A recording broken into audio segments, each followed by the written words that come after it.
June 26 അന്താരാഷ്ട്ര ലഹരി വിരുദ്ധ ദിനം. അടൂർ NSS HSS പ്രഥമ അധ്യാപിക മായാജി നായർ ഉദ്ഘാടനം നിർവഹിച്ചു. UP school teacher Krishnapriya, Parvathy Aravind തുടങ്ങിയവർ ലഹരി വിരുദ്ധ നവകേരള പ്രതിജ്ഞകൾ ചൊല്ലിക്കൊടുത്തു.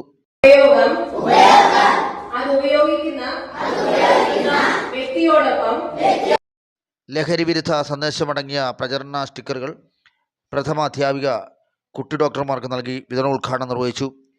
ലഹരിയുടെ ദൂഷ്യവശങ്ങളെക്കുറിച്ച് കുമാരി രവീണ, ഷെയ്ഖ് ഹന മുഹമ്മദ് എന്നീ വിദ്യാർത്ഥികൾ ക്ലാസുകൾ നയിച്ചു.